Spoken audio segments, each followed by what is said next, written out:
Welcome to DA Talk, an exploration to the world of Thedas and its long history of faith and conflict. Today's feature is Leliana, a hero of the Fifth Blight, the Orlesian bard known as Nightingale, the left hand of the divine. Leliana's scattered past is one of bloodshed and betrayal. Let us find our way through and make sense of her place in Thedas. Leliana's story is long and her involvement in Thedas great. At your leisure, you can press any of the buttons on screen or the links in the description below to fast forward to any section, or simply hold out for a few seconds and we'll get started. Leliana is a red-headed Orlesian woman, though she does take her looks from her Ferelden mother. She was trained under the bardic arts by her mentor and lover, Marjolaine, with skills that range from excelling in archery and dual-wielding daggers to maintaining prim posture and level-headedness. She is known for her other skills like the lute and singing, and is very fond of sharing stories and Orlesian tales. She is quite knowledgeable and skilled in playing the game, an Orlesian way of life that meddles in namely pleasure and politics. While she is initially very muted about her originations and past, when she places her trust in others, it is given implicitly. She cares for the chantry and the maker, though revels in her bardic skills and utilizes them for the greater good. An amiable woman, who does not stand for evil, but who can tolerate the gray that borders alongside it. Leliana's song illustrates her past before meeting the Warden, mentorship under Marjolaine, meeting and being saved by an Orlesian revered mother named Dorothea, or who we know now as Divine Justinia, and the path towards purpose. Marjolaine raised Leliana as a bard, and for obvious reasons, Leliana felt indebted to her and fell in love with her. Accompanied by a dwarven warrior and an elven mage, Leliana roused chaos within Denerim while Marjolaine stole essential Orlesian military documents behind her companion's back. This act of treason caused a series of events: Marjolaine betraying Leliana into incarceration, Dorothea rescuing Leliana from jail, and an unresolved confrontation that initiated Leliana and Marjolaine's conflict in Origins. All in all, Leliana's song illustrated two distinct things. One, the life of a bard through Marjolaine's treachery. Marjolaine was convinced that because of the nature of the bards, Leliana would soon turn on her, and Marjolaine struck first, hoping that it would save her skin. The bard's life is one of mystique and skillful play, but down to its core, it is socially accepted mercenary work wrapped with a pretty smile. A life that teaches that bards have no friends, cannot trust a single soul, and must be always vigilant, to the point of borderline paranoia, of the game they play. And two, Leliana's song established the groundwork for her path of becoming the left hand of the divine.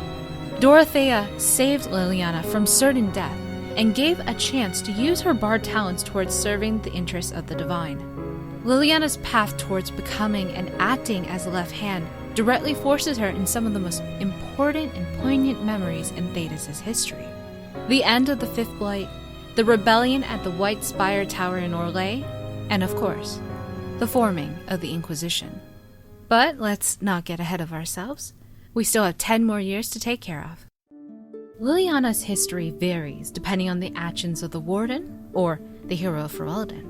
Many of the factors the Warden chooses from will change Leliana's presence in Inquisition and beyond.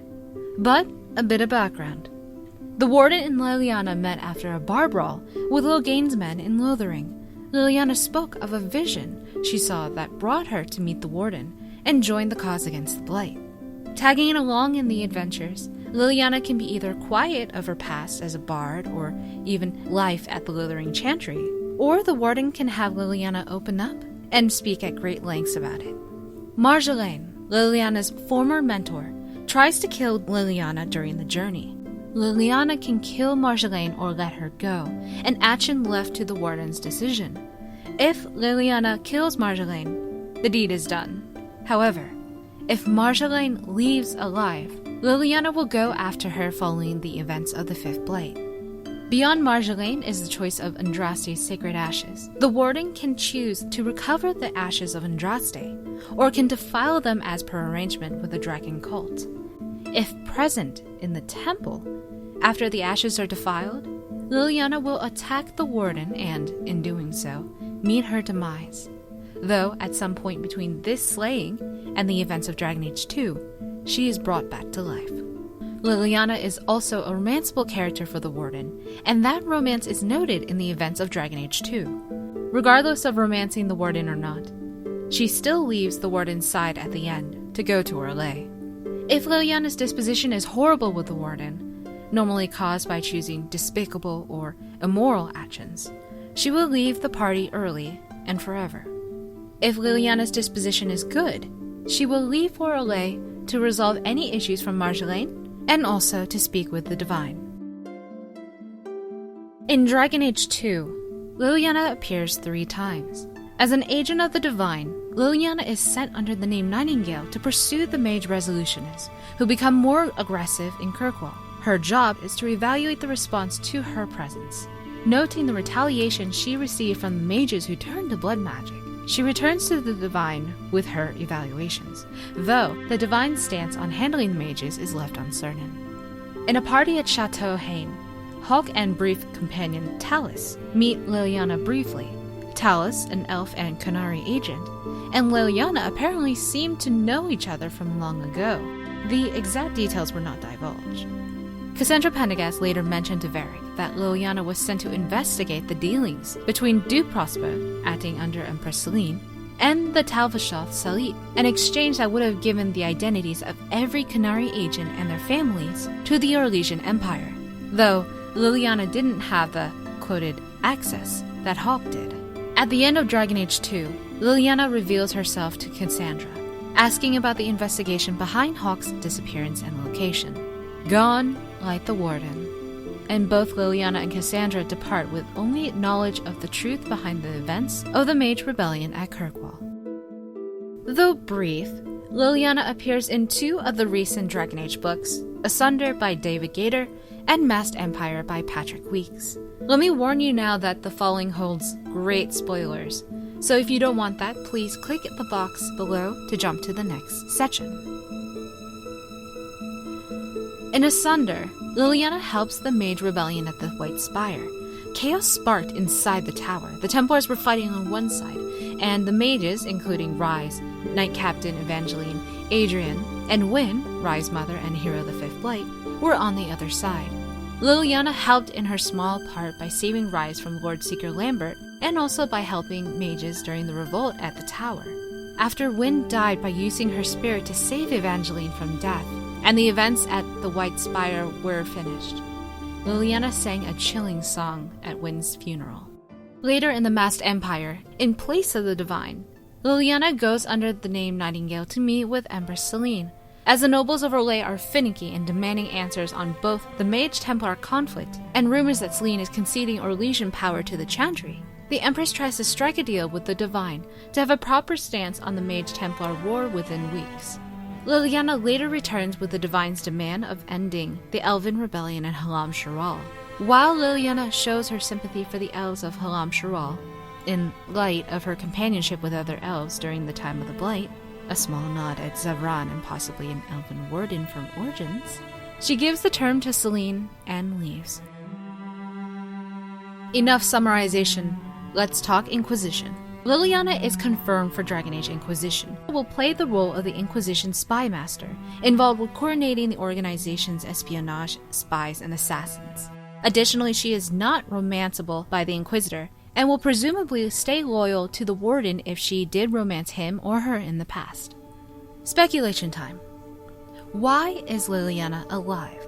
In some choice permutations, the player can choose the option of killing Leliana during the Sacred Ashes quest. BioWare has said that they deliberately brought her back to life and will address why in the Inquisition.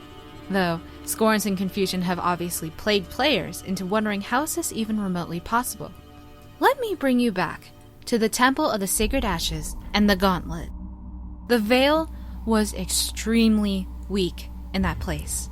The entire area is filled with lingering spirits and demons. Manifestation of mind through spirits, like the deceased Bryce Kuzlin or Tamlin, appear. If you make a mistake answering any of the spirits that represented Andraste's devoted followers, or were forced to engage the Guardian in combat, demons revealed themselves. While Bioware is not showing what happened to Leliana yet, it is entirely possible that a spirit or demon kept Leliana alive and may be keeping her alive for a specific purpose that has not yet been revealed. Why aren't Leliana and Cassandra acting directly for the Divine? As you very well know, Leliana is the left hand of the Divine, Cassandra is the right hand. At the beginning of Inquisition, the top heads of the Chantry and the leaders of the Mage faction are in a meeting at the Temple of the Sacred Ashes. Like I have mentioned before, the veil in the temple is weak. After an explosion destroys the temple, all but the Inquisitor are killed and the veil tears. It is quite possible that either Justinia is dead, or the Chantry cannot directly handle the Mage-Templar conflict, and thus the Inquisition must become the leading power. Leliana and Cassandra both are confirmed for Inquisition. Both have powerful connections everywhere. They may be acting in pursuit of the Divine's interest, or may no longer have a Divine to serve. That's all I have for this talk on Leliana. If you have any additional questions, comments, or concerns, please leave them in the comment box below. If you have a suggestion for the next DA talk, put it in the comments as well.